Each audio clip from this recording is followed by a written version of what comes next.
I want to thank our staff for working so hard to make this possible. I'd like to thank you for watching and for being patient while we try and put the best show we can together for you. And I'd like to tell coronavirus to go fuck itself. Who am I kidding? Coronavirus doesn't watch this show. It's more of a Bill Maher fan. Now, please enjoy our stupid show. Who disrupts my coronation? Everyone has been destroyed because of this freak. I won't allow it! These babies just saved this lame fest party!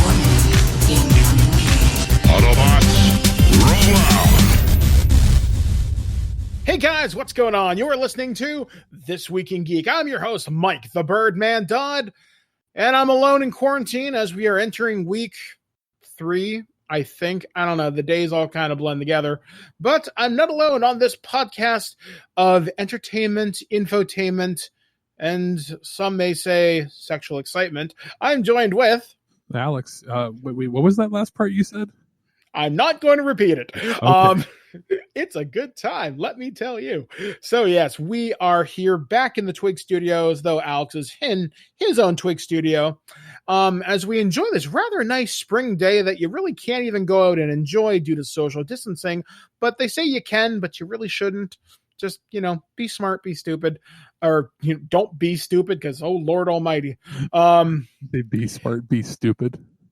Well, live, but don't live in fear, I guess would be a much better way to put it, because, well, we're still enduring this change as such as it is, as this is going to be the new normal for quite some time.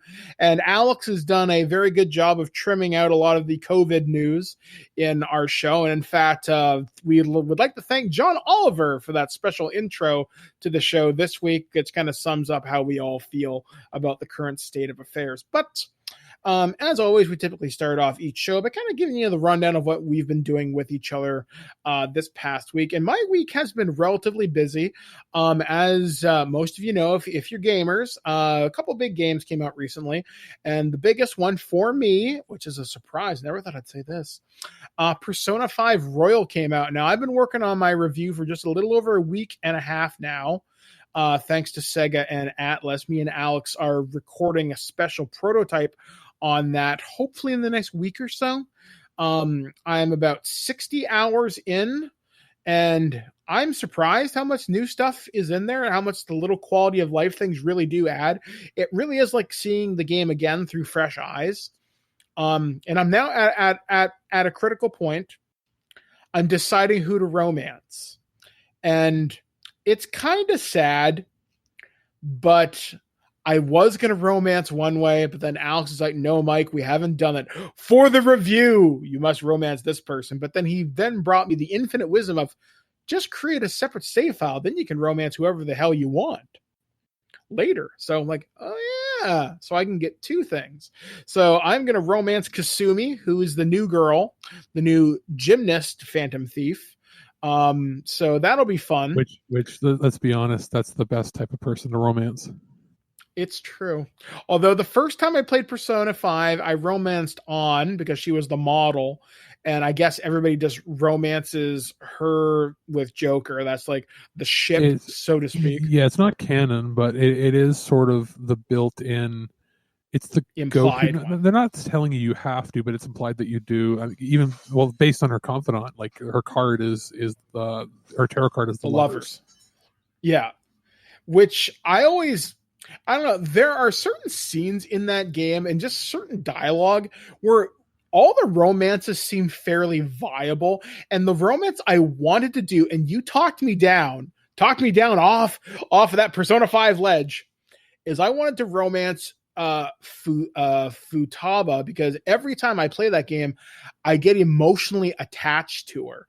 And by the time I played through Persona 5 the last time, I was already in a relationship with An, but I'm thinking, I don't want to cheat on my girlfriend. I don't want to hurt this girl's feelings. And here I am thinking about the emotional effect that will have on a digital character. That's how good the writing is in this game. I challenge anybody to a debate about this game, honestly. I mean, even some of the problematic things have been fixed into it. I noticed they did change that from the original, the guys who were chasing Ryuji, which was a funny, if homophobic bit in Persona 5. Here's the thing. I don't think it was meant to be it wasn't meant in malice. As it was. Cultures are different too, right? Like in Japan, that's still very frowned upon. So it's considered it's considered funny, and for a specifically different reason than we would find it funny here. We would find it funny because it's like, oh, it's over the top and ridiculous. Over there, they find it funny because it's like, oh my god, can you believe anybody's like that? Yeah, that's literally the difference there. So they toned it down and changed what they said to be a little less flamboyantly stereotypical. Yeah, exactly. This one's more, it's funnier this way. I actually prefer this version because you'll have to play that section to see what I'm talking about, but it's funny. Plus, Yusuke holding lobsters, it never gets old. I just want that as like a GIF on my phone. So I've been playing that. So look for that roundtable, hopefully by this time next week, if everything works out right. With a special segment in there too, I believe, right? Yes. Thank you for mentioning that. So we actually got a chance to talk to famous Japanese artist Madarame, though not really. We talked to voice actor Kyle Hebert, who voices Madarame, who also did it back in Persona 5 back in 2017, and also in Persona 5 Royal that was just released. So we talked with him for 10 or 15 minutes, talk about what was different, what he kind of brought to the role, what's like being a bad guy for a change. And he dies a lot for a living. So we're going to drop that into our Persona 5 roundtable. So that'll be all coming up to you in the next week and a half, give or take. I hope I beat it by then. You have 2 days to beat it. Do it. Go. Yeah, that's fuck. The other game that came out, which those of you that are longtime fans of the show know that I'm a huge fan of the Resident Evil games, and Resident Evil 3 remake just came out. Sorry, Resident Evil 3 remake just came out. And it's a fairly short game, like 5 or 6 hours. So you can rip through it pretty quickly. I haven't had a chance to even start the game up yet. So hopefully once I beat Persona 5, I'm taking my time. And then when that drops, because I pre-ordered it, Final Fantasy 7. So I get that game 3 days early. If you pre-ordered on digital. So that'll be fun. Although some of you people have it now, if you have a retail copy, spoilers are out there. So yeah, I'm trying to avoid everything because not every review outlet has received review copies yet, and we still are on the list of, hey, you might get one. So basically, if we don't hear that we're getting one by like Wednesday, I guess I'm purchasing a copy too. Yeah, because getting a copy, this has been a mess for major retailers like EB or GameStop. It would already be like, as far as it goes, this is going to be one of the most anticipated titles of the last 10, 15 years. So because of that, you have a hard time as a reviewer even getting a copy because, you know, as a company goes, they only give out so many codes to people or copies. And that's even under the best of circumstances where right now, who knows if you can get a retail copy. I have a pre-order down for the regular edition on Amazon just as my backup, but who knows if that's even going to arrive. Yeah, because the logistics chains right now are what's holding the countries together. Yeah, so basically, like, if I don't know by Wednesday, I will be probably canceling whatever pre-order I have and switching it to completely digital and just loading it up. I even replaced my hard drive that was aging in my PS4 Pro with a solid state drive just in preparation for this game. You are a much bigger fanboy than I, my friend. In addition to that this week, and I guess we'll have a little discussion about this. I don't know. Have you sat down and watched the newest Netflix and binge-worthy series of Tiger King? Yes. Holy shit. I think the HBO documentary series McMillions is better, but I still think it's a good show. Tiger King has said, as of this recording, they're actually filming a new episode right now. So we may have a new episode because I'm assuming there's more information on his jail, because it's not spoiling anything because it's all over the news that the dude's in jail, and the idea is you see how this all came to be, and he sounds, you know what he is? He's somebody that should be in Persona, like you know what I mean? Like what would I guess his palace would be a zoo. He's literally the Tiger King. It would literally, his palace would be a circus. That's true. Like he would be the lion tamer / ringleader. Ringmaster. That's a really good idea, actually. And all his employees and everybody around, and it would be the different buskers that work there, because he basically like runs or ran a modern freak show. Is basically how he ran his thing, and he even admits it. He would grab vagabonds and people down on their luck, like people that work for him are like missing limbs and meth addicts and crazy. Like it's to be fair, the person who is missing the limb. Actually, no, I'm thinking of the person who got their arm bit off. You're thinking about the guy that has no legs. That's I'm saying there's multiple people. Yeah, it's strange. It's carny life. And then what you would see is like all the people that would be in the persona level of his, they would all literally be, I think, like lambs or sheep sitting in the audience, lambs to the slaughter. You could actually, he could be a perfect character, and he's so flamboyant and colorful and insane. You could easily see him as a persona character. He'd voice himself, and it'd be hilarious. Yeah, honestly, it was worth watching. I mean, if you're not big into animal abuse, some scenes are a little hard to watch. But nothing in it is... It's not as bad as Don't Fuck with Cats, which was a little more brutal. Well, nothing in it is to the point where you'd be like, oh my God, I can't believe that. There's only one moment, and like it's spoilers only in the sense that I'll say one thing. It doesn't spoil the main plot of the entire show, but there is only one scene I would say that is hard to watch. Like people get bit by tigers is not a big deal. We've all seen that. There is a part where he to defend himself pulls out a revolver and tries to shoot one in the head, but he misses. Yeah. So and then there's the guy who does the thing off camera, but you see the reaction. Oh yeah. You hear about that. There's things so they do things off camera. They don't show it. The hardest thing to watch is actually that might turn people off is in the first 5 minutes, and it's when they find the snow leopard overheating in the back of a van. And that's only on screen for about 10 seconds, and then there's nothing else until like the second last episode when he tries to shoot the tiger in the head for trying to bite him, or biting his leg. But it looks like he hits it, but he doesn't. He misses. Yeah, so watch at your own risk, but it is the big cultural phenomenon that's happening right now. And to give you a basic idea, this is a incredibly colorful character who's been a guy who's been married 5 times, and one of the times to multiple people.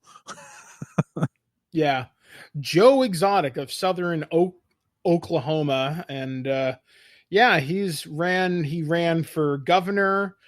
He's tried to run for president. Does he not sound like somebody who should have been a manager for ECW wrestling back in the day? He really does. He's got that weird wrestling vibe to him. But yeah, he's got an interesting thing with him and his many husbands. He's a country singer. So if you go and type in Joe Exotic here kitty kitty on YouTube, you'll find clearly what is meant to be the next slapper. He sells underwear, skin moisturizer, and lube. And barbecue sauce. Yes. So, yeah, he's a colorful guy. So, Alex, what about you? What have you been doing since last show? Well, I have been playing and watching things for review. There will be either tomorrow after this drops or maybe the day later a new Tour de Treasure Roundup podcast with reviews of Disaster Report 4, which is an unfortunately titled video game that's actually really good that came out right during the pandemic. The Division 2 is on Stadia. I have interesting thoughts on that. There is a expansion that came out for Control called The Foundation that I had a chance to play, as well as Grand Blue Fantasy Versus, which is a fighting versus game made by Arc System Works with music by Nobuo Uematsu, the guy that does all the Final Fantasy music back in the day, as well as a wireless earbud headset that I have for review on the show. And on this show, I've been playing with for the last week or so, the Creative Labs Super X-Fi low latency wireless headset. It's basically a home theater headset that for once doesn't sound like it's wireless. Usually wireless, you get that sort of, like, you can tell it's compressed. And it works wirelessly and as well as plugged in. So I had a chance to check that out. There'll be a review of that in this show. So I've been trying to review things that I can do at home that are perfect for it. And what better way to do that than with headphones and video games? And also some stuff from Mill Creek came in, so I've been binge watching all of that. So other than that, like, I've been caught up mostly on the video game stuff in preparation for Final Fantasy. Good stuff. So coming up in this show, as Alex mentioned, we'll have his review. Coming up from me, we will have a review of Sonic the Hedgehog from Paramount Home Entertainment. I reviewed that on digital, and I actually had access to the special features, so I was very surprised and very pleased with that. I also have a Dungeons and Dragons special that I can take a look at, and that is Laeral Silverhand's Explorer's Kit, which is a dice tray and dice and some stuff for your adventuring in the worlds of Faerun in the Forgotten Realms. So look for all that and more here on ThisWeekInGeek.net as we continue on into this podcast. So let's launch into my review of Sonic the Hedgehog on digital from Paramount Home Entertainment.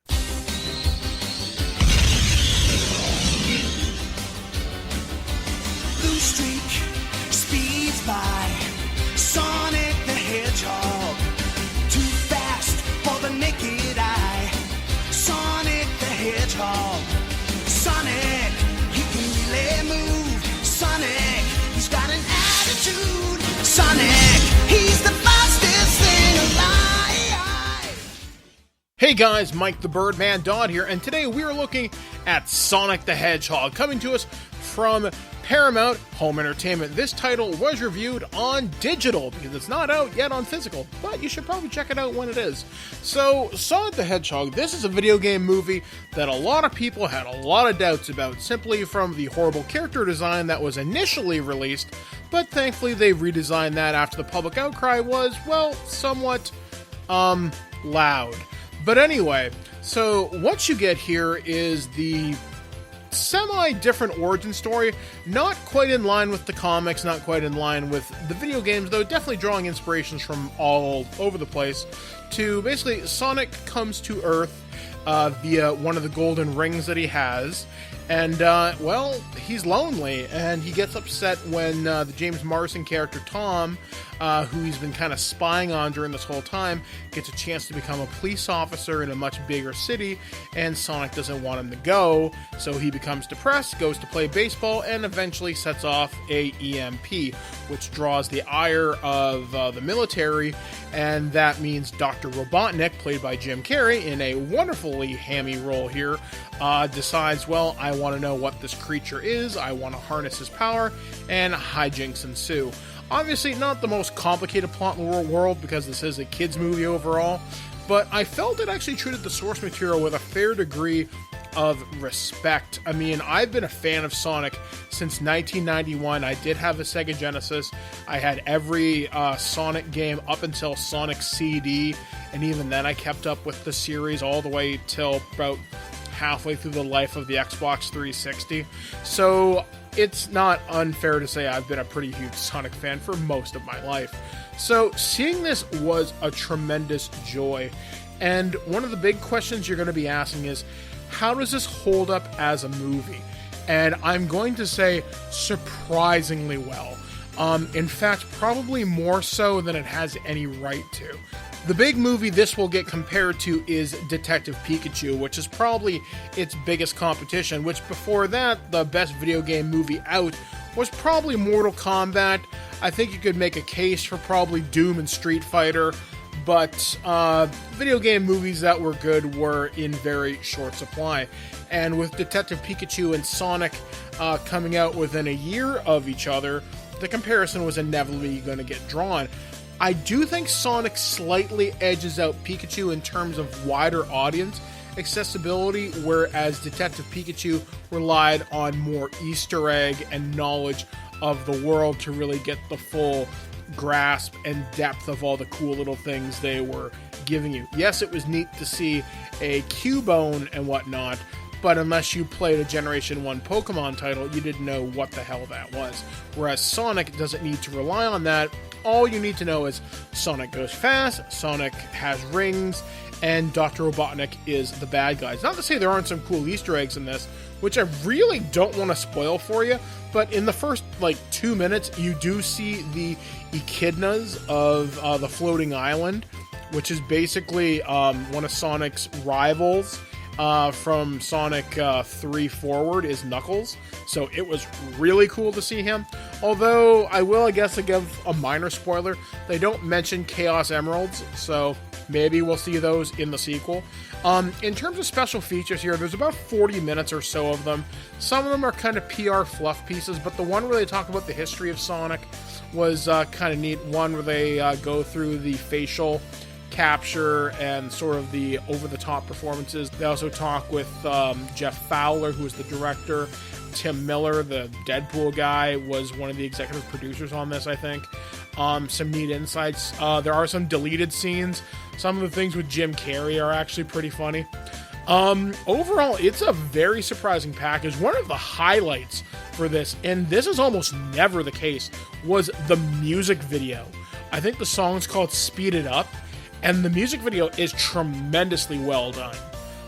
In fact, I would almost say it's a reason to actually own this movie because it's so much fun. The song's catchy. It's done in this 8-bit retro, or 16-bit style, sorry. So it's very evocative of Sonic 2, Sonic 3, and Sonic and Knuckles, especially when it comes to referencing the stages, the special stages. I was remarkably pleased with it.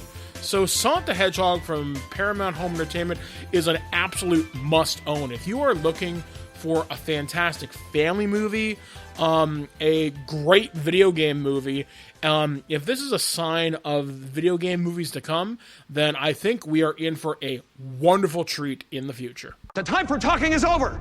It's time to push buttons. Your flying eggs are pretty impressive, Mr. Eggman. But let's face it, you'll never catch me. Confidence. A fool's substitute for intelligence. News on the march! And welcome back to the news that is, that was, and, well, happened on this good old place we call Earth, on this plane of existence. I'm Mike the Birdman Dodd. He's Alex the producer. Let's talk about something that isn't COVID-19 related. My God, I'm so happy to actually talk about this. Yet I'm not, because something is ending. So according to comicbook.com, Justice League Dark Apocalypse War is shaping up to be one of DC Animated's biggest feature yet. In fact, it would seem the movie has been crafted that in a way for one reason in particular. Comicbook.com has learned that Apocalypse War will, at least for now, serve as the end cap to the Justice League animated shared universe, started by James Tucker's Justice League: The Flashpoint Paradox back in 2013. The movie, which features dozens of classic DC characters, is expected to be released in May. As we understand it, Apocalypse War will serve as the ending point for this part of the Justice League continuity, and Warner Brothers Animation will continue pumping out DC Comics movies for the foreseeable future. It should be noted that the outfit ended up releasing 6 total animated features in 2019 alone, and 2 of those flicks, Batman vs. TMNT and Teen Titans Go vs. Teen Titans, weren't a part of the DCAU. Then features like Superman Red Sun and Gotham by Gaslight are tonally similar to the DCAU, but exist outside of continuity. The Apocalypse War people that are coming back that are of note here include Matt Ryan as Constantine, who also plays him in Legends of Tomorrow and the original TV show, Jerry O'Connell as Superman, Tony Todd as Darkseid, Jason O'Mara as Batman, who's a really underappreciated Batman, I'd like to add. Rosario Dawson as Wonder Woman, Shamar Moore as Cyborg, Christopher Gorham as the Flash, Rebecca Romaine as Lois Lane, and Rainn Wilson as Lex Luthor. Again, underappreciated role for him. Supporting characters that are going to be featured in this particular movie will include Jon Stewart, which is a Green Lantern, Swamp Thing, Hal Jordan as Nathan Fillion, Aquaman's coming back, Martian Manhunter, Shazam, played by Sean Astin, Zatanna, let's see, Deadman, Black Orchid, Captain Boomerang, Trigon, Mira, King Shark, played by John DiMaggio, who I'm pretty sure is Bender and Marcus Phoenix from Gears of War, and Harley Quinn and Lady Shiva. Justice League Apocalypse War is set for digital release on May 5th before a physical home media release on May 19th. This is kind of cool. Honestly, DC has handled their animated properties remarkably well.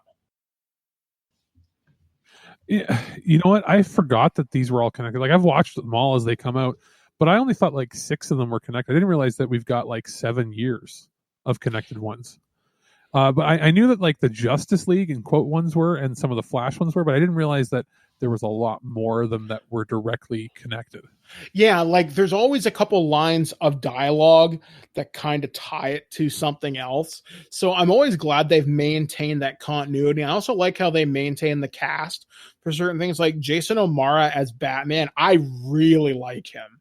I would say, in my mind, and I'm going to catch some flack with this, he's quickly becoming one of my favorite Batman besides Kevin Conroy. Well, he's definitely good. And also, one thing to consider, it's funny that that Constantine is the only one out of all these characters and everything that portrays both the animated and real life versions in all properties. Well, yeah, I mean, Matt Ryan is wonderful as an actor. You haven't caught up, but did you watch the first, like the Constantine TV show he was in? Yes, I watched the entire series, and I was there every Friday night. They continued his storyline on in Legends of Tomorrow, and now he's a main cast member for the last 2 years. And it's literally, they finished up his storyline from that show 2 or 3 years later, when they brought him on as a guest star for a few episodes and a couple seasons ago. And then since then, he's a main member of the cast. And some episodes are very Legends of Tomorrow, ridiculous Doctor Who time travel stupidity, and some are him dealing with the underworld, and they cross over back and forth. See, I'm really glad that DC, when they want to do an excellent project, they really can. Like, they don't have the consistent track record of Marvel, but DC knows when to hit a home run. CW knows TV shows. The only one that, I might catch some flack for it is I really don't care for Black Lightning. I don't find the characters or the stories compelling. If you do like it, great. And there's a reason I feel that it's not really connected. It was only connected for the big crossover event this year briefly, but it's not as important. I also really, really don't find Batwoman interesting. The show is very much like that Gotham show that was out that I didn't care for. Mm-hmm. But whenever characters from it show up in the rest of the universe, it's great. Supergirl is a little hit and miss. It's very hit and miss. And I'm sorry, Kevin Smith. He says it's his favorite one. It's his favorite one because it's the only show that they'll let him direct. It's not. I thought he directed episodes of The Flash too, didn't he? He hasn't in a long time. He does Supergirl because Supergirl will let him work on it. Supergirl is very inconsistent with his show, but the characters are good. And like The Flash and Arrow was great, but basically it's The Flash and Legends are like Legends is ridiculous. Like, it's like, what if Doctor Who was even sillier? It's one of those universes that it held my attention. Like, I watched The Flash season 1 mostly, and I saw about half of season 2. I saw the first half of Legend of Tomorrow and really enjoyed it. But I found it so hard. I liked the first 3 episodes of Batwoman I saw, but I kind of fell off after that. Supergirl, I've seen like 2 episodes. I saw part of the big crossover. I really need to finish it at some point. Yeah, like if you're going to watch anything, The Flash is great. Like it is the most consistent show by far. It also seems the most accessible. It is. But for you in particular, you should just watch Legends. Like watch That's that. kind of what I figured. And then Flash, you know, when you get a chance to really binge, if you really have nothing to do, catch up because it's the best written show by far. But as far as the most fun, like your style of comedy and humor, it's Legends for sure. Each season has a different theme, you know, like what they're stopping. The first one is like gathering the team together to stop a bad guy. The second season is the second season or third season is stopping Damien Dark. And like they have different sort of themes. Last season, the theme was magical fairies and fairy tales. They had another season where it was like they're time fugitives. Then they had the current season starts when the crossover ends. Mm-hmm. So you have to watch the crossover to get it because the crossover alters reality. And you as the viewer know things have changed, but they don't in the show. So you're going to see how things play out. And like I said, the last 3 years, it's Legends of Tomorrow cross Constantine. Huh. Yeah, it's definitely something I'm going to have to check out. So perhaps as quarantine continues, because the latest projections from many governments around the world say, get ready, folks. This could be 18 months to 2 years, depending. Plus, Legends is only about 15 episodes per season on average, and there's 22 in other ones, so it's a quicker watch. That is definitely a plus in my corner, so we'll check that out. And one final thing is the best character in the show is, you know, the guy from, what was that, Prison Break? The guy that played Captain Cold, right? Well, he was great, but the other guy, the bigger guy from it, the one he was trying to save is like Big Brother or whatever it was. Yeah. The bigger dude. Okay. So is it Dominic Purcell is his name, I think? That name sounds familiar. Maybe, yes. I might be wrong, but it's the big dude in it. He plays, why am I drawing a blank on his name? He uses a flamethrower.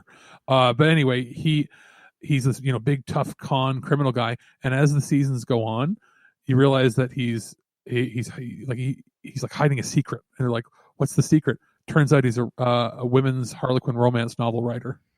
And so like he's this big, tough, hardened criminal, but then he writes erotic fiction.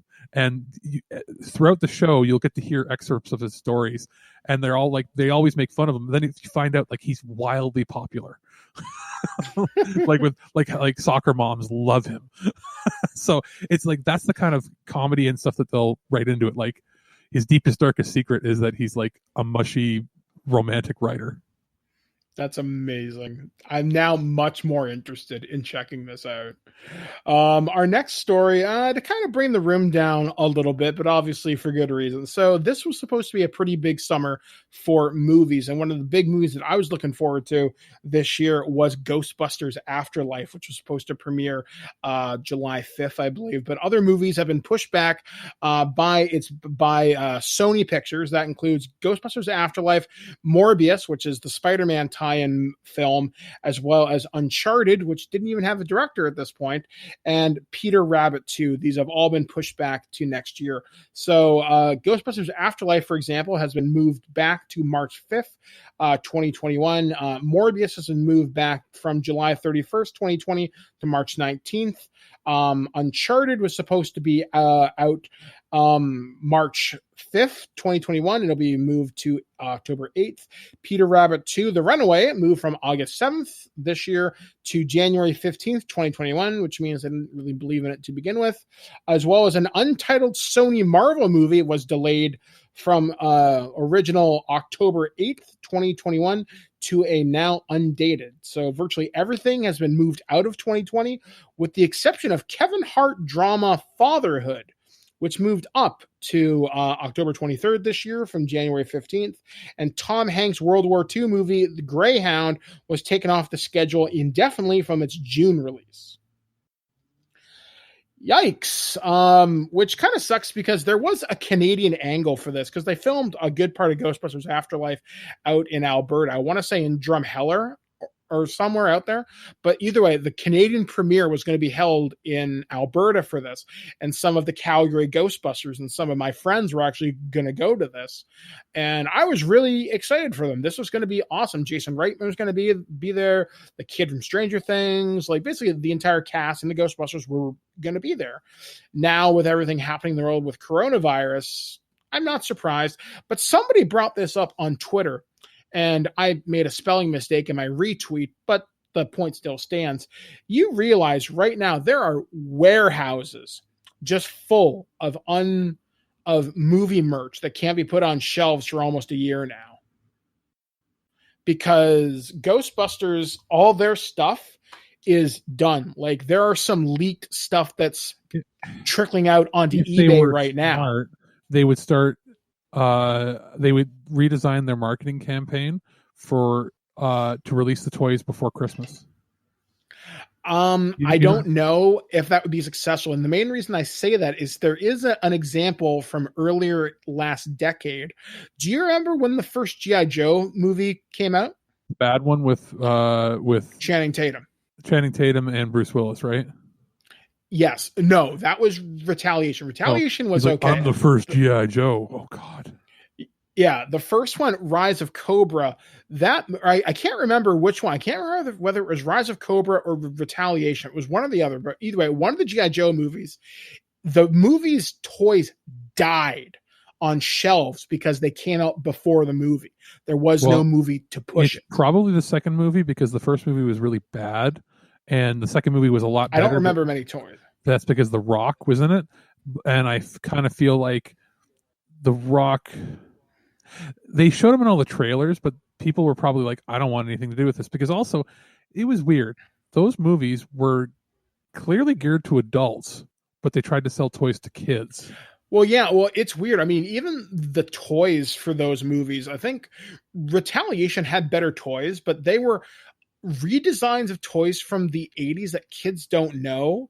Like, for example, one of my favorite toys out of the Retaliation line was the Hiss tank. And unless you knew what the Hiss tank looked like from the 1982 version, you're going to have no concept. So yeah, you're right. It was really weird to have this disconnect because, as you said, movie for adults, yet kids are for toys. And that's the problem I had with the Transformers movies as well. Not just because they're terrible, except for Bumblebee, but like you had the last, what was it? The last one with Shia LaBeouf where they said fuck 5 times in the movie. And they're like dropping F-bombs and they're saying shit and it's hypersexualizing the girlfriends and like overly sweaty, almost like pseudo porn, like the way they shot some of the women in those movies. And then they're like, here's the kids' toys. And it's like, what? It's like back in the day when they used to release toys for like RoboCop. Yeah, because back in the 1980s, there were toys for Rambo. There were toys for Commando. That's right. The movie with Arnold Schwarzenegger where he blows people up. There were toys, as you mentioned, for RoboCop. Like the R-rated movie tie-in toy was such a thing of the 1980s and 90s. But they were also kind of smart back then too. Don't forget, a lot of kids would only see those movies in cut-up versions on TV, but also pretty much every one of those properties also ended up with a kid's cartoon. Yes, right? Especially like, with G.I. RoboCop Joe, had 3. When the last 2 G.I. Joe movies came out, there hadn't been Joe cartoons since. Didn't they try one on the hub and it didn't do well? There were animated direct-to-DVD movies, but I don't recall about an actual series. Like there was one I think on the hub that they tried and it ran for like half a season or a season. Then there was like Resolute or something a few years earlier. Yeah, those were the direct-to-DVDs things. The G.I. Joe didn't have a hit show since their mid-90s, whereas Transformers has always had a hit show, so it made sense for the toys there. But and also robots are cool. But like, I think that's probably why it failed. I wonder, like, has Ghostbusters always had a line of toys?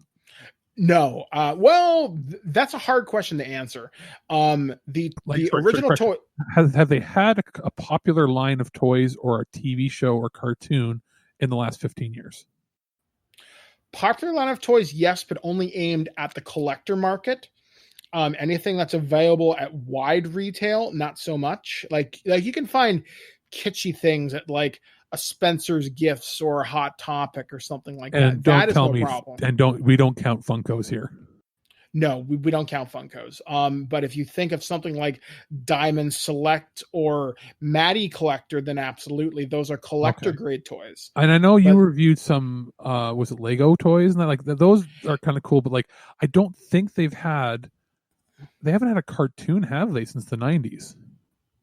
No, not since Extreme Ghostbusters. That was the last one. There was talk of a revival, which I think is still happening, but it's supposed to come out soon-ish. See, that's the thing. If they were smart, they would get a cartoon movie or a special or a pilot ready for like October or November, ready for like Halloween.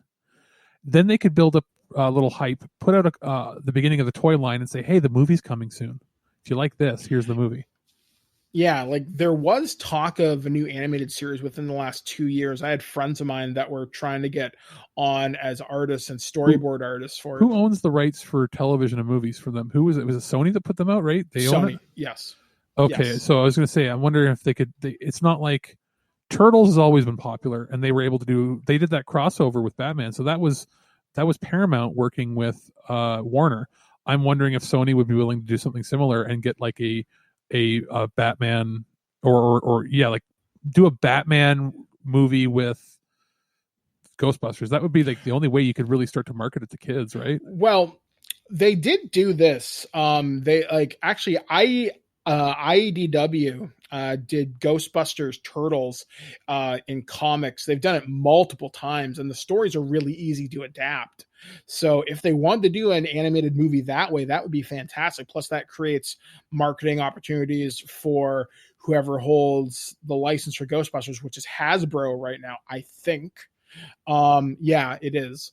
And you could also do a Playmates tie-in for the Ninja Turtle stuff. So there are possibilities there for sure.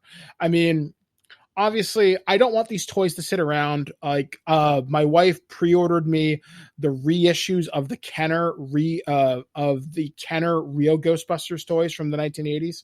So those are never leaving package. Well, you're going to have situations where some some warehouses that aren't for big, like, they're just going to go, screw it, get this product out, and don't be surprised if Walmart, who's had stuff sitting there, is just going to start selling them, and they're going to start selling them at like $5 a piece.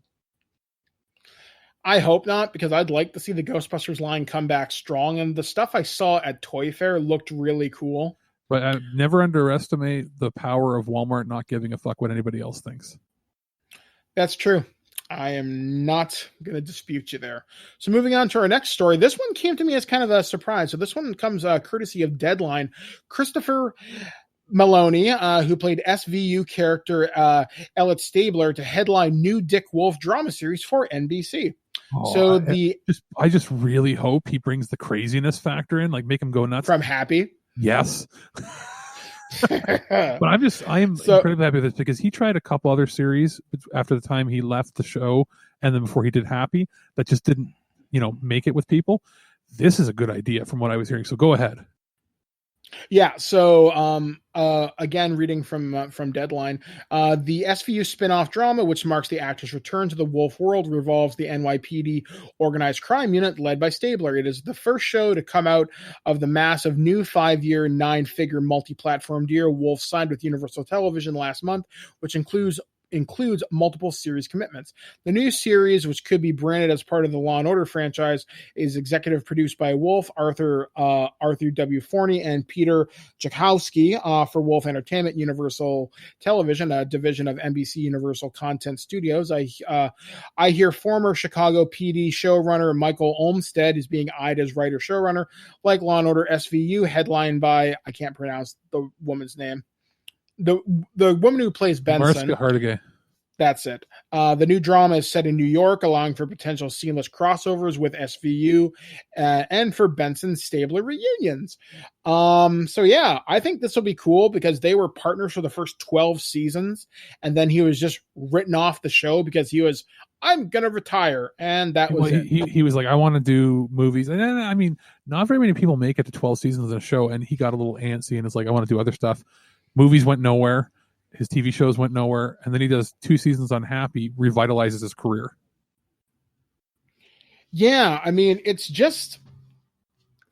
I'm happy to see the character back. I hope because it is dealing with the organized crime unit, although I think it's supposed to be like unlimited series. I think it's only like 10 episodes. Yeah, it sounds like it's going to be each season is serialized, smaller, which is smart because they have little serialized stories that go on in SVU to keep it going. But SVU is like the flagship of what a like episode by episode monster of the week can be in today's day and age. And it would be weird if they launched another one that's just a copycat of it, like you have with other shows out there where their spinoff is basically the same show, it's just with a different location. It would make sense to keep SVU as the flagship and then have a few of these spinoff shows where the characters revolve and come into SVU, but then they're ultimately telling their own story each time. So there could be a reason for Benson to show up in the pilot. Like, I guarantee you the pilot will be an episode of a two-parter. The first half on SVU and then the second half on what's happening there. Like, they're going to start investigating some sort of, rape, mafia, prostitution. It'll be a rape thing, and then it'll turn out, it wasn't just a rape. It's human trafficking run by the mafia, and then Stabler's going to come in, and then they'll. Which would be cool. Or maybe the reason he had to quote unquote abruptly retire is because he went as like deep cover as like a mafia made man. Yeah, like it's like, he got called. It's like, where'd he go? He got called in to work with the feds on a joint task force and couldn't say anything. Now I think this comes from the Law and Order wiki. If I remember correctly, they do reference. No, wait, that was the Chris Noth character. Never mind. Although I'd like to see his character come back. I don't think he's doing much. There's a few people that aren't officially retired or dead in quotes in the show or in the whole franchise that they could bring back for a cameo. I would predict that it would be if they do a crossover where it's like half and half, it'll be Benson and Ice-T that show up in the new show for a little bit. It would be interesting if they did something where it's like, okay, they left and there's not bad blood, but there's issues because they broke up a partnership, and if to bridge the gap between the two of them, they bring back Detective Munch for one episode. Like, he's retired, right, and he's the guy that's sort of the go-between. Yeah, because just because you're retired doesn't mean you can't consult. Like, can't be friends. Like, he's like. Like they haven't talked in years, blah, blah, blah. And then Detective Munch shows up and is like, hey, we got to talk about something. Something's going on. And then have him show up because I just want to see Munch in another show because he connects everything, right? Yeah, Richard Belzer. I really like that guy. I think he first appeared on Homicide: Life on the Street, was it? Yeah, and then remember when Hulk Hogan choked him out in real life and he sued him? I do not remember that. He had a Holy talk show. Shit. He had a talk show, and he's called wrestling fake. So Hulk Hogan choked him, and then he passed out on camera, live on TV, and smacked his head on the ground. In the late '80s, early '90s. Wow, the things you learn on this show. I will be TIL. I'll be sending you that. You can YouTube it, but I'll send you a link to that. That's great. Oh, God. One final story that I want to mention. This will be kind of a little brief open air discussion. So this week, Sony, once again, responsible for delaying Ghostbusters, among other things, announced that they, and along with Naughty Dog, as they're working towards finishing The Last of Us 2, which was scheduled for release at the end of May, has been delayed indefinitely. They say they need to give the game more time, but I'm guessing it has to do with marketing budgets, coronavirus. They wanted a physical release. They probably have obligations to retailers because they could push the game out digitally. But then again, you have to wonder also how much work had to be done or has to be done in office. There's only so much you can do from at home. And with the coronavirus disrupting supply chains and logistics everywhere, we're noticing that already with Final Fantasy VII, one of the year's most hotly anticipated titles. What else is going to get delayed? So I myself am predicting, I think Cyberpunk's going to get pushed again. However, CD Projekt Red, as Alex has told me, they're probably more equipped to work remote.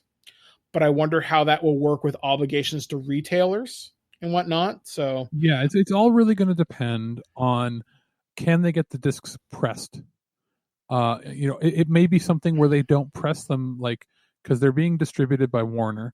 It may be like they can't use their regular pressing plants in Mexico and other places. It may be where they have to press some of the discs in-house, like either in their own facility or source them from multiple locations. But I can see them doing something where it's like, hey, if you pre-order a physical collector's edition box, blah, blah, this is a voucher. It's a promise to get you the physical stuff when we can. In the meantime, since we've got your money, we'll send you a digital copy. I can see that happening. And they also own Good Old Games, which is the GOG.com, the DRM free digital platform that they is basically the biggest rival to Steam. Like, people might argue that Epic Game Store is because they're throwing a lot of money around, but Good Old Games is by far the most consumer friendly one. I would say they could easily do something like distribution directly through them, through there. There's many ways they can go around. I think the digital copy will land on time. I'm going to say I'm going to be surprised myself. I'm also predicting new consoles, which are expected to launch this year, will be in extremely limited numbers, or they're going to delay them. Yeah, I can see pre-orders going up in June, and they're going to gauge the pre-order numbers on how much they can actually deliver. They'll probably say something like, your pre-order is a guaranteed pre-order, but your launch day for your pre-order is not guaranteed. So they'll go, oh God, we got 10 million people pre-ordering. Well, we know exactly how many we have to order now, or how much, or then they can start delivering the amounts. But like right now, it's all up in the air. Here's the thing: if they don't take pre-orders early enough on, they'll have no idea how to gauge what their market's going to be. Mm-hmm. And they're going to kind of need to take pre-orders. Here's how I see it breaking down. I believe that with Microsoft, they're going to do something that they've done already, and I don't know if it's available in Canada yet, but it was test piloted in the States, where you can buy a system through them on a payment plan. You might be seeing that, where you could... Yeah. They actually had a deal where if you bought an Xbox One X through them, through the Microsoft Store, and did the payment plan deal, it's like a lease almost, right? You own the system, but you don't. And it covers and includes their warranty service, like repairing if there's any trouble. You pay your monthly fee. It's basically a rental. And it said part of the deal was when Xbox Series X comes out, they swap out the systems and you don't pay any extra. Huh. Yeah, like basically you'll be leasing it from the game company or paying. So your $500 fee or $600 fee is spread out over 12 months. And if the new system comes out before that time, they swap out the system for you. Sort of like a car, like how they do car deals.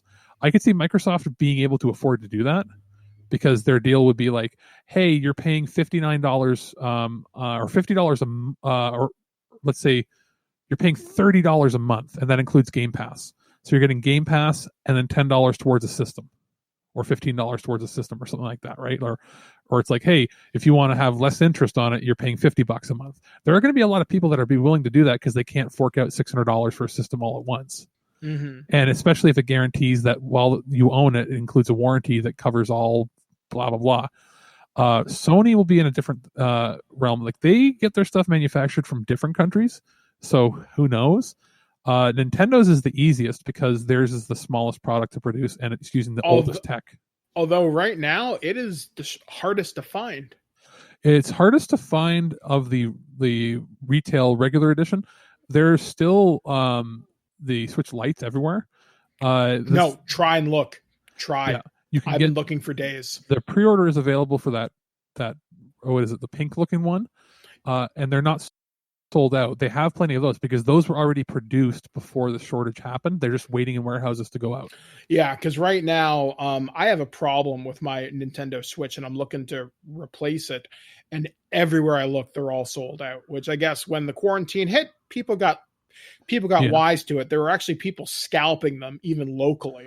Well, there at one point when this was all happening initially, the local chain here of used stores, Beat Goes On, had a couple for sale. They wanted, I think, $390 which is not So you're bad. saving a little bit much, yeah. Well, yeah, and especially if you were somebody who had store credit, you wouldn't pay tax on store credit because that's how pawn shop type things work. But they sold out within 3 days, even when they went to selling stuff online only. They sold out right away. But that being said, Amazon's getting intermittent amounts. The local game store here, the KW Vintage Games, they've got 3 available for sale. Not anymore. Yeah, well, he had them for a couple days. Yeah, they sold out pretty quick. And they weren't even. He wasn't even scalping or anything either. Like I think his deal was retail, and 3 games. Retail cost for what it would be new, and he gives you 3 games with it. And they were good games too. They weren't crap. And 2 out of the 3 systems had full boxes and accessories, like full everything, which is a good. And that included delivery and drop off at your door. Yeah. So if you were local, so some stores are still offering it at decent prices, but where you see people scalping is on like eBay and Amazon and Facebook. Oh, Facebook, you can't trust anybody. Yeah, it's very hard to find anybody reputable on Facebook. But so video game shortage may become a thing. Who's to say? So anyway, that's going to do it for this edition of the Nerd News. Coming up next, we're going to take a listen to a review from Alex. And then when we come back, the weird news that happened around Earth this week. I'm going to start out by saying I recorded this a couple days ago, and it turns out I had forgotten to save it properly, so my review has to be redone. So what was once a longer review is probably going to be condensed to a little more manageable size here. But without further ado, here it is. I have the Creative Labs XFI or Super XFi low latency wireless theater headphones. It's a bit of a tongue twister of a name, but it is the mainline home theater wireless headset that they have available. There's ones that are geared towards gaming, which this can do because it does have a removable microphone, but it is marketed and sort of I would say aimed at the home theater / home video / home audio market. It is a wireless set that uses a USB dongle, which is, by the way, firmware upgradable very easily. I just downloaded a new firmware update the other day when I plugged it in. Same with the headset, which is firmware updatable, which you plug in via USB, and that'll give you better connectivity and just overall more stability updates to it, which I found is really cool that they support that. Not a lot of headphones do that. So what is this basically? It is an over-the-ear 50mm driver unit. 50mm drivers are larger, meaning you have a higher frequency response range that are capable with these. And interestingly enough, even though they're wireless, they do have a wired plug you can use for things like traditional headphone jacks for devices that don't support, a wireless USB dongle. It comes with a USB extension cable as well as, like I said, the internal mic that you can plug in, the transmitter. There's a full manual, which is actually pretty clear and easy to use. It comes with a USB 2-meter Type-C connected one end and USB A on the other cable. So yes, these are USB-C powered, which is great because USB micro B is kind of we're at a point now where those connections are becoming the way of the dodo and the way of the dinosaur, and they're leaving. And USB-C is just a much easier cable. You can plug it in either way. There's no orientation you have to worry about. They're just a more robust connector too. And also, it means you can charge using the same cable that you use to charge your Nintendo Switch controllers or even the Switch itself, as well as things like the Stadia controller, other modern PC controllers. Or in my case, I can use the same charger I use for my phone because I have a Pixel phone which uses the same plug. Now, microphone response, pretty standard. It's unidirectional, nothing super fancy, so I won't go into detail on that. As far as the rest of it, the headphones are driven by a 32 ohm impedance, meaning you don't need crazy amounts of power to drive these. So you can use like your iPod or portable device and you'll do just fine. As far as wireless capabilities, it is not Bluetooth, so it does require the dongle for it. It works with PC, Mac, also the XFi TV, which I'm assuming is certain TVs that have a smart app built into them, where you can plug the USB receiver into the USB port on the smart TV. And it has a PS4 and Nintendo Switch support. And for that, you can, with the Switch or with the PS4, you could do it analog by plugging your the regular headphone jack into the controller or into the top of your Switch in portable mode. But you can actually plug the USB dongle into the PS4 or into the dock of the PlayStation, or the dock of the Nintendo Switch, and it will work natively that way. Interestingly enough, it has wireless surround, which I'm not usually a huge super fan of because it's usually a fakey sounding surround. This is a little different. You actually use an app on your phone, or somebody else can, hold the phone for you, and they take pictures of your face and your ears, and it uses it and analyzes the ear canal and the shape of your head and determines how it should be presenting the audio to you. It uses what they call holography, which is actually the new tech that is going to be in the PlayStation 5. That Tempest engine they were talking about, where it takes pictures of your ear and they're going to have shaped surround sound experiences for you with headphones. That's what this is doing. This is just on a slightly smaller scale, not as robust or as insane as that engine is going to be. But this is the kind of stuff you're going to see on the PlayStation 5, and I wouldn't be surprised if Creative starts putting, this sort of tech in PlayStation-centric headsets eventually. And it was pretty dramatically good, because I have surround sound music on my computer, and stuff that was meant to be in 5.1 comes across as almost true to 5.1. It's not the same as playing 5.1 with discrete audio speakers around you, but it's miles above anything I've experienced with surround on there. But in analog stereo mode, it sounds great, especially in the wired mode. You're getting the full bandwidth of just an analog connection, and it's perfect. As far as the wireless goes, it's one of the better wireless techs I've felt in it. It's great. I would say the only thing I've heard that's better is when you have Bluetooth with aptX HD. But that has a limited range. This I was able to keep plugged into the computer, and I was able to go around the corner into the kitchen, do some cooking without any cut, without the signal cutting out or anything, until I went to use the microwave. But that is standard. That happens with all microwave interference. But overall, I was really surprised with how good the latency is. There was no issues with like the mouth moving on video and then the voices coming later. Pretty good, pretty comfortable. Removable ear cups as well.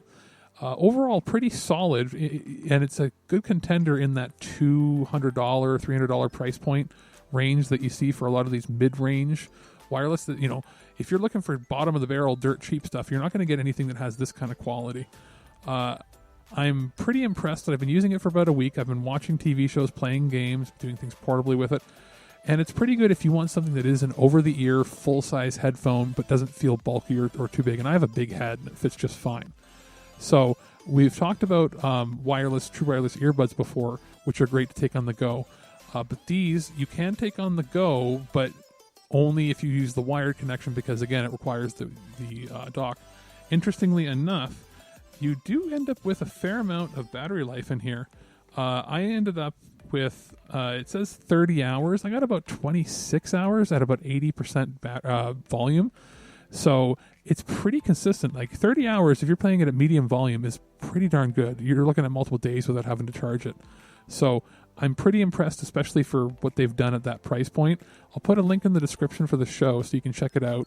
If you're looking to do something at home and get that full surround sound experience, but not have to keep the neighbors up or the family up, since everybody's at home every day now, you can be sitting at home, listening to whatever movie on your computer or listening to music in surround sound in the comfort of your own home without annoying anybody.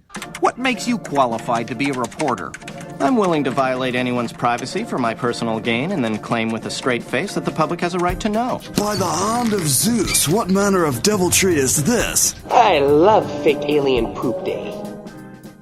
And welcome back to TWIG, and here we're going to give you the weird news that happened around the good old planet we call Earth this week, and we're going to try and have a little bit more uplifting, and I actually have a good news story to share with you this week.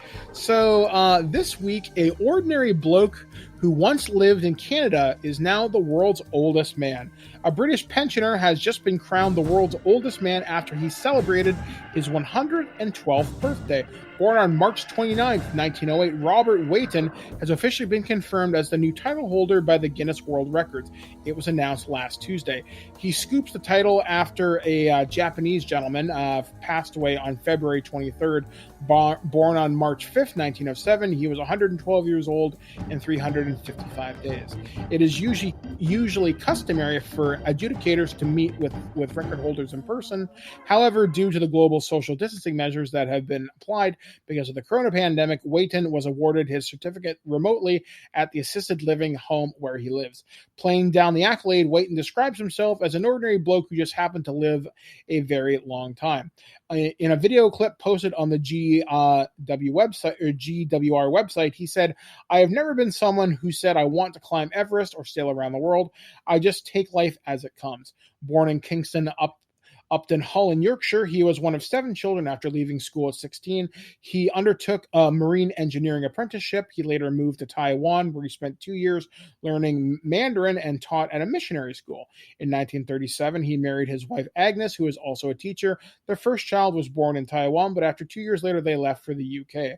Their timing clashed with the outbreak of the Second World War, and the family was diverted to Canada. During the war, the family moved from Canada to Connecticut in the United States, where Wayton worked in a factory making planes to support Britain's war efforts. The couple had 2 more children during the time and remained in the U.S. until 1945, where they then returned to the U.K.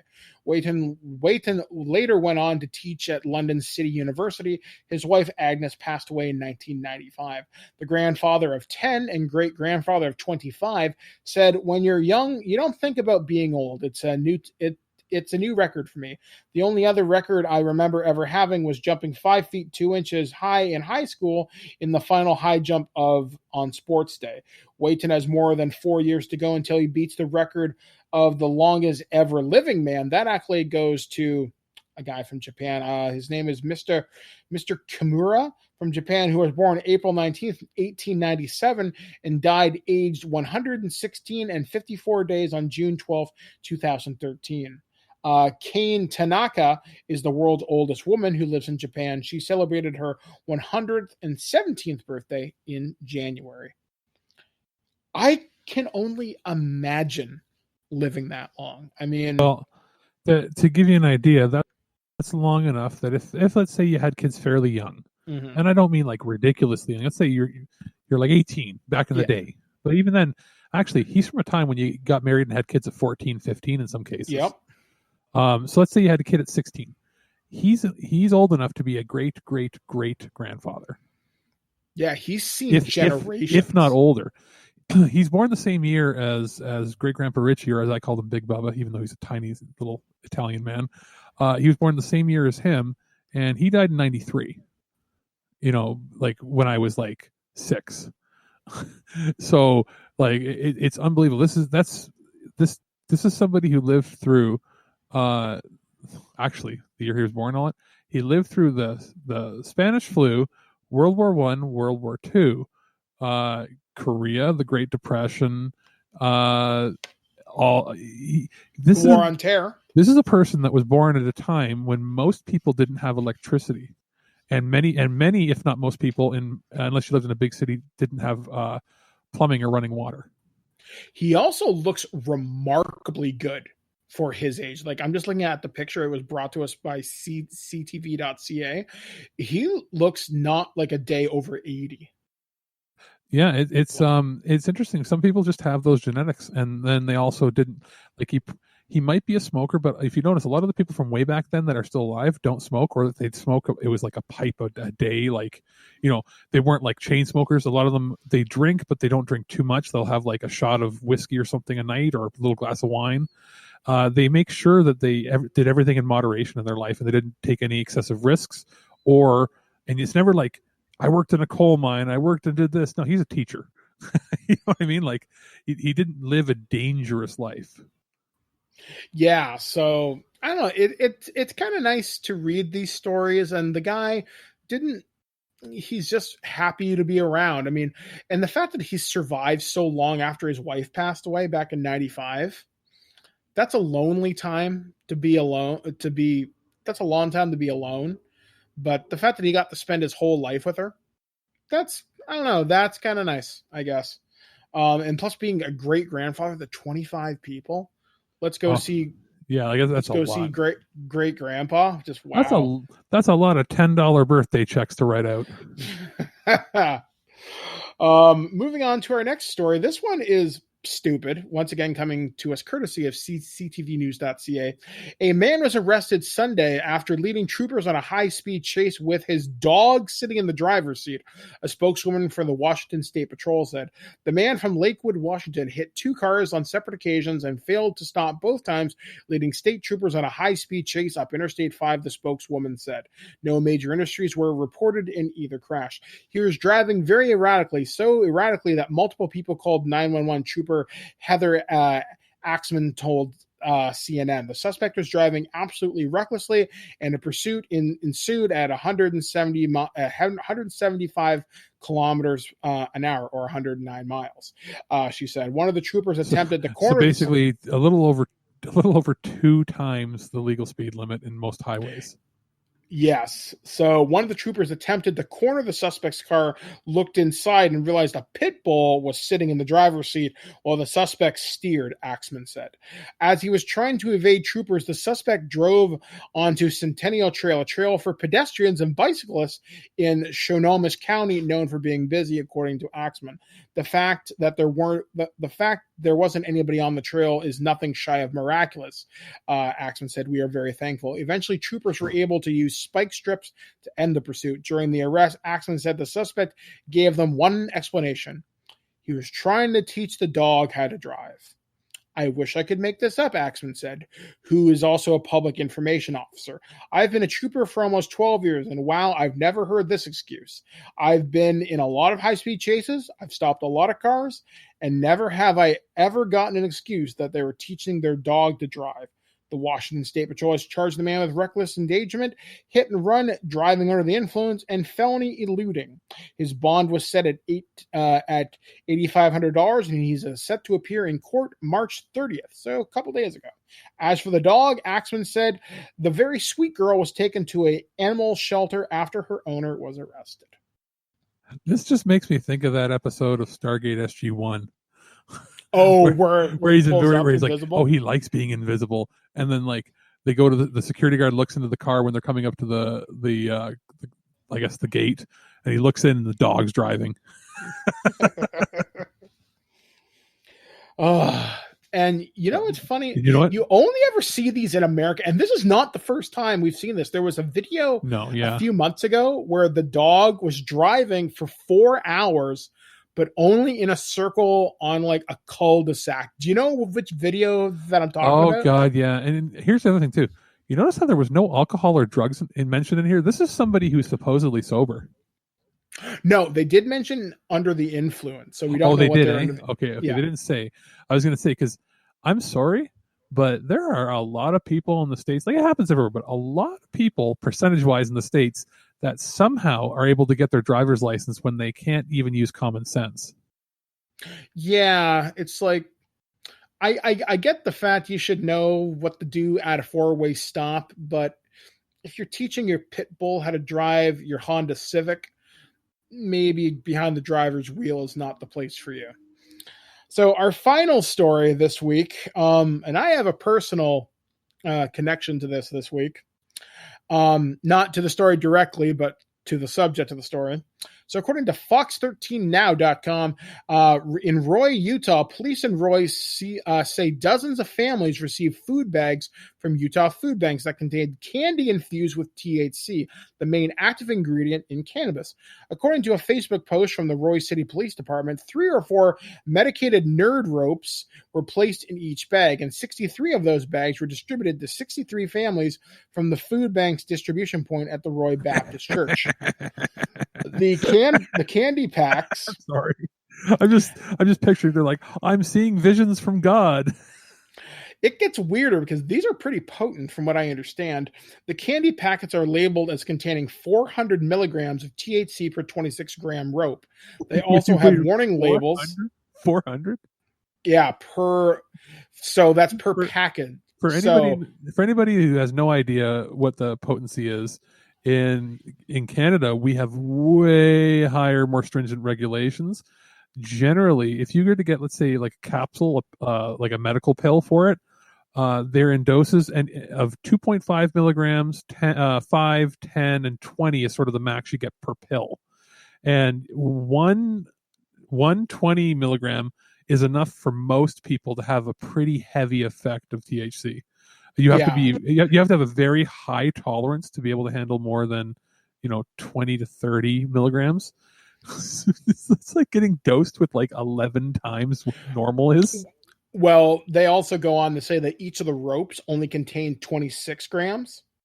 So each candy package contains 400. Okay. Each rope was, I was going to say, you had some like 10-year-old kid here. I want some candy.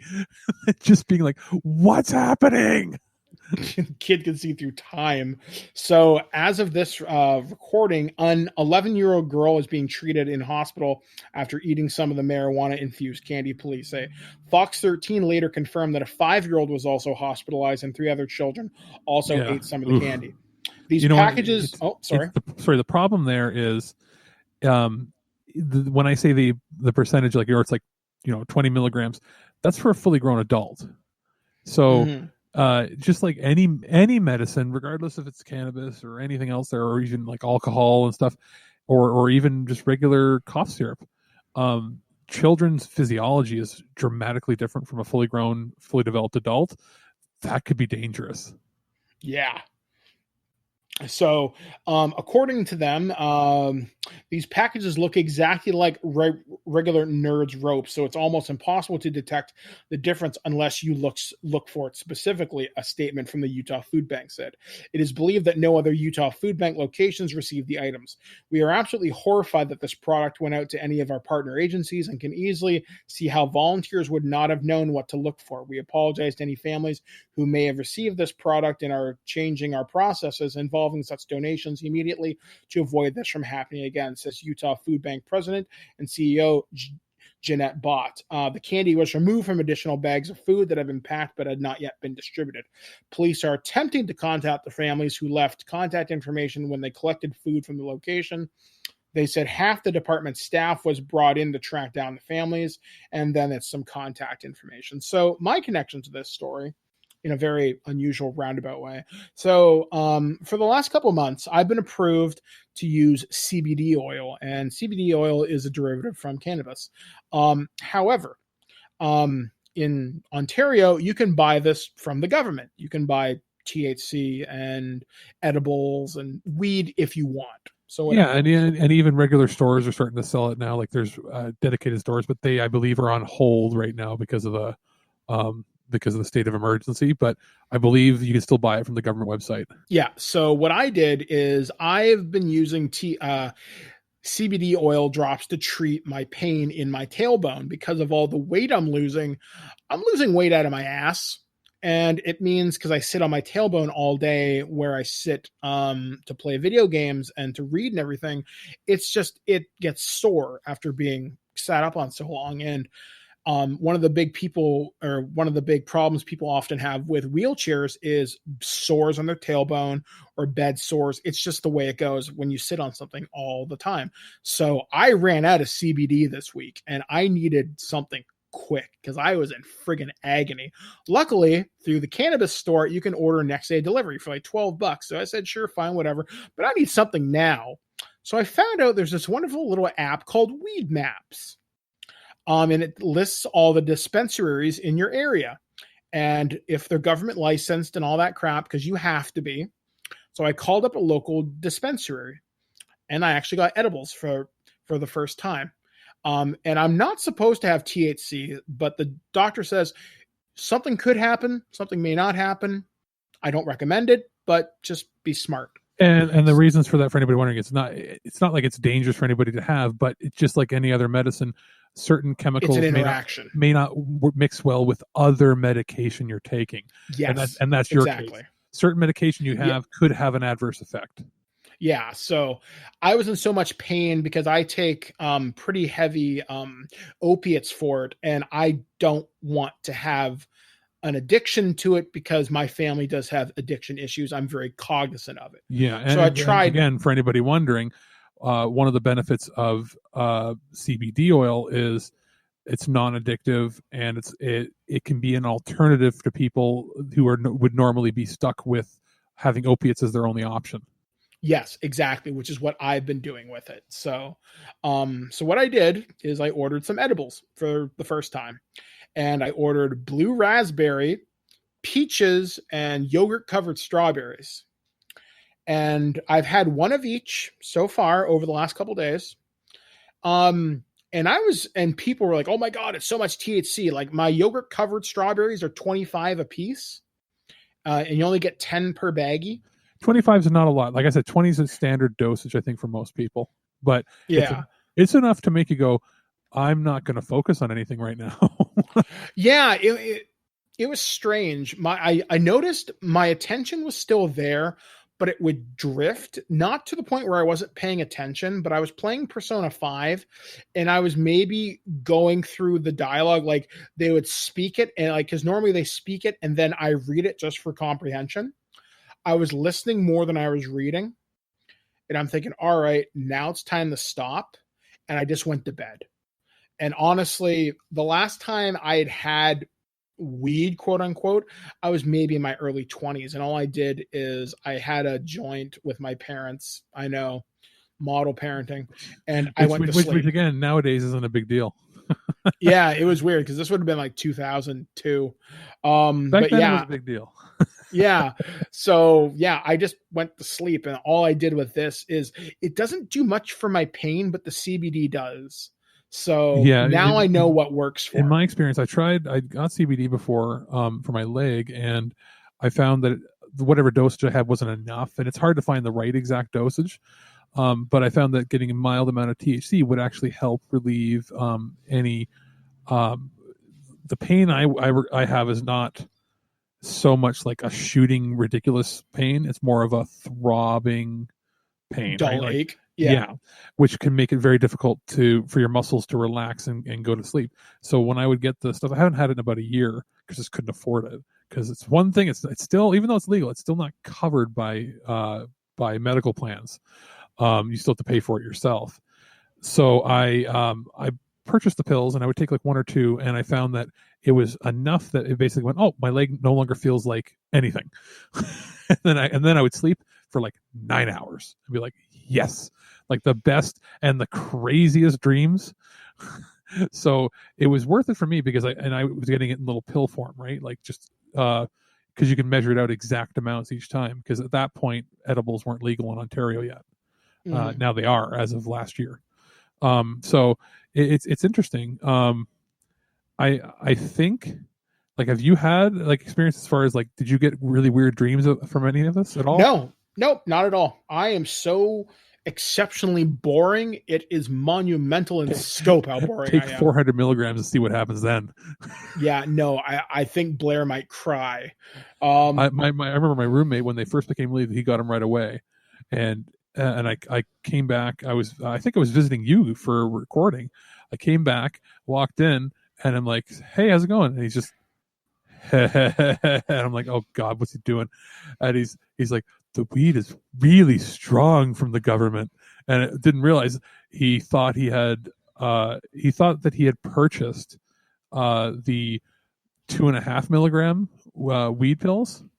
Mm-hmm. And it wasn't that. He got 25 milligrams. So he took 2 of those and ended up having 50 milligrams when he thought he had 5 because he was a moron and couldn't read.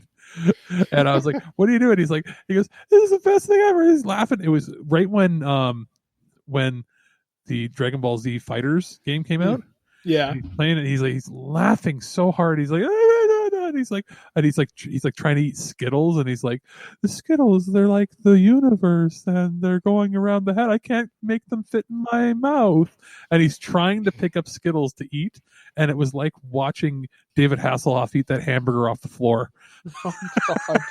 And he's like, this game is so great. And I'm looking at the screen. He's playing what he thinks he's playing, but he was watching the demo. The controller wasn't on. See, I don't know. I said my experience with it was just so, but he was a lightweight, underwhelming. Oh yeah, mine was so underwhelming. Plus, I think I've developed, not immunities, resistances. I guess that's the proper term. No, tolerance. You have a higher tolerance because body size. Well, body size, medications you're on, as well as the amount of painkillers you take. Specifically, painkillers will dull the effects of what you have. But then again, certain things that make it stronger. So that's why you got to be careful. Yeah. But in particular, because you've been on medication for better part of a decade for different things. Yeah. You might find the effects are lower. Yeah, which is why I never take more than one gummy at a time. And this dude is like 5'6", 200 pounds, right? So like, you know what I mean? There's a big difference between you're like 6 foot tall and substantially larger. Yeah. So anyway, folks, that's what I just wanted to share. My experience with weed was not as good as Alex's roommate, and obviously don't give THC infused candies to children. Yeah, absolutely not. But it's still a fun story. Well, it's funny because you always hear about people warning them it's going to happen at Halloween. This happened at a food bank. At a food bank given out to the poor, or the other times I've heard it happening is they didn't know what they were getting as donations, and then like you find out a church gave it out at a soup kitchen or something, which is funny. It's happened before. So I was laughing thinking of like a family just sitting there being like, I really love this. This is the best candy I've ever had in my life. Not realizing that, yeah, it's true. Like a 5 or 6 year old could get a hold of it, and that's too much. Yeah. That's not good for them. So anyway, we're going to call it a day here at This Week in Geek, although we do have one final review as we take a listen to my examination of Laeral Silverhand's Explorer's Kit from Wizards of the Coast. We'll be back, guys, right after this, only on ThisWeekInGeek.net. Hey, guys, Mike the Birdman Dodd here, and I'm here to talk about something awesome that was sent to me by the good folks over at Wizards of the Coast, and I am talking about Laeral Silverhand's Explorer's Kit. And what this is a dice tray and dice set, as well as some lore cards that have been included for the Forgotten Realms setting of the D&D world, more specifically the continent of Faerun. So what this set includes, I'm actually going to read this from the back of the box. 11 dice, 2 d20s, 1 d12, 2 d10s, 1 d8, 4 d6s, and 1 d4. 20 illustrated double-sided cards detailing Laeral's expert insights into key characters, locations, and lore across the Forgotten Realms. Double felt lined box that functions as 2 dice trays, fold-out double-sided map of the Sword Coast, and the city of Waterdeep, which measures 11 by 16. This is actually a surprisingly neat little campaign thing that you can use for your games. Now, this thing will run you about $33 Canadian right now. Those character cards and some of the locations that they provide are actually really neat, and I actually kind of wish I had some of these as I was running some of my games. However, it is important to note you get lore and fluff, but you do not get any stats. They have books for those. So if you want to get stats from like the Yawning Portal or the Sword Coast Adventurer's Guide and the Dungeon of the Mad Mage, you're going to need to buy those books. But if you want to get a little bit of lore about Neverwinter, they've got that covered. They talk about the city of Baldur's Gate, and how it's been vulnerable to corruption, and there's the Cult of the Dead 3, I think is the name of the bad guy faction in that city. One of the things they talk about Waterdeep itself, the City of Splendors. They talk about the Xanathar and how they're in charge of the Thief Guild, and how the Beholder that runs the place has a pet fish, which is so weird. But they also talk some of the more established characters from the Forgotten Realms. They talked about Mert, the Rogue, with a magically extended life, and how he's always a good dude and always will help you out, and has retired from adventuring, but evidently is second to none when it comes to knowing knowledge. They also talk about everybody's favorite drow, that's Dritz de Orden, and, well, it's Dritz. What more can I really say about him?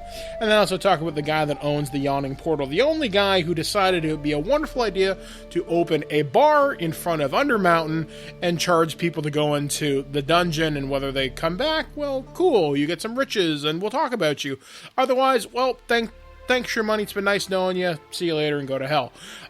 So I thought that was kind of neat. They also talk about Laeral Silverhand herself, as she basically reads these character things in character. So it's some really nice writing. I was actually kind of impressed with it. So this is a really cool thing. If you were to buy this for someone who is just getting into D&D, this would be a wonderful companion piece. I think if you bought someone their first monster manual, the player's handbook, and the Dungeon Master's Guide, and if you got this for them, this would be a nice complete Dungeons and Dragons experience for you. And then if you want to pick up the lore books later, you could. But this is certainly enough to wet your whistle and get you an idea on how to run things in the Forgotten Realms. The dice themselves are this wonderful silvery turquoise blue color. The actual 20 on the 20-sided dice is a D&D logo. It's really pretty, and they come displayed in this plastic that I'm really hesitant to even take them out, just because they look so nice. The dice trays themselves are also pretty nice. The box has this wonderful, almost Harry Potter Ravenclaw inspired silver and bronze kind of color. I really like it. Like, it's a really pretty dice set. In fact, probably one of the nicest dice trays for this price point I've owned. And I really like it. Like, I've been reading some of the reviews on Amazon. Some people like it, some people don't. I'm a huge fan. I think this is a wonderful addition, especially for people who want a dice tray, but they don't want to spend the money on buying something custom. If they want a set of really nice dice too, especially, again, if you don't want to go overly custom, if you want something that feels cool to you and you haven't got, say, the Tomb of Annihilation dice or the Descent in Avernus set that came out a little while ago, I think, you can get these. And this is wonderful. Just the fact it gives you so much extra lore to the world, I think it adds something to you as a player character, because now you can talk about, oh yeah, I've been to Baldur's Gate just north of Waterdeep. I have been to Neverwinter. I have walked the places of the Ice Spire and some of the frontier lands. That's cool. And just to have some of these other characters, like there's like a drow pirate captain in there or something. There's like other bad guys too. It's cool. I'm a huge fan. They also talk about a hamster named Boo. So that's fascinatingly weird to me. So anyway, can I recommend Laeral Silverhand's Explorer's Kit? I absolutely can. I think this is a really, really cool product. I think the price is maybe a little bit more than what I'd want to spend if I already have a dice tray and dice myself. I'd say this is definitely dependent upon what tools you have at hand. But for $33 for a beginner, this is actually, I'd say, pretty worth it. Did you see your daddy out there? I have a toy pony. He takes big shits. Excellent. Back to you. And that's the kind of show it has been here on This Week in Geek. As always, we do appreciate you joining us each and every week here on the podcast. It's been a pretty good show this week. We got a lot of reviews. We talked about Sonic the Hedgehog, talked about some headphones. We got some new dice for you to check out. So lots of things for you to check out during your quarantine, such as it may be for the foreseeable future. So I know for Turd or Treasure, I'll be joining Alex with a couple of reviews on his show. So yes. Stay tuned for those. There's a whole bunch of stuff from the last, 3 or 4 weeks where it's like, where do we fit it all? It was another situation where it's like we have these lulls. I like it when we have smooth amount of reviews coming in, and then it's just like we'll get nothing for 2 weeks, and then they'll be like, "Oh, here's 12 things." You're like, "Yeah, pretty much." There's 12 things, and most of them are time sensitive. So could you get them out on your show? It's like, well, we'll get them out on one of our shows. Exactly. Whenever we can breathe. I'm also going to be reviewing some smaller Nintendo Switch indie titles sometime in the next couple of weeks, so be looking out for that. I have reviews for Ghost Recon Breakpoint's second DLC called Deep State. I also have a review of Color Out of Space from VVX Films, and I'm pretty sure I reviewed something else, but I don't know what it is. Either way, it's in Alex's production folder. He'll know what I'm talking about. So anyway, look out for that. I've got, I mentioned most of them at the beginning of the show. Yeah. As I said, there is a contest we're going to be running for a digital iTunes copy of the horror film The Ascent. It's another one of those family realizes their kid may be possessed sort of movies. It is from the executive producers of Texas Chainsaw and Day of the Dead. I did a brief little review that'll be coming up in the Turtle Treasure episode this week, where I mentioned that we'll be running the contest. It'll be similar, if not identical, to how we ran the contest for the gentleman, where we'll put out a tweet with also a link on Facebook and on our website that links you to Twitter, where I'll ask a question, and to participate you have to like, retweet, and mention something about horror that you like or something, which again, details will come then. We'll put the contest up for about 3 days, and then we'll take everybody who entered, put their names into a pool, do a random number generator, and bam, that's how you get a winner. All right. Coming out on the site this week, me and Alex and Steve Megatron Phillips recorded a new episode of Future Imperfect. We actually had a guest. We had Aaron Pollier, who is a freelance writer who's worked on Star Trek Adventures for Modiphius, as well as Battletech from Catalyst Game Lab. So we talked with him about Star Trek Picard, about what worked, what didn't work, and oh boy, it gets interesting. I know I was just on Nerds of the Third Power last week with Dr. Gonzo talking about Star Trek Picard, and if I never have to talk about that series again, it'll be too soon.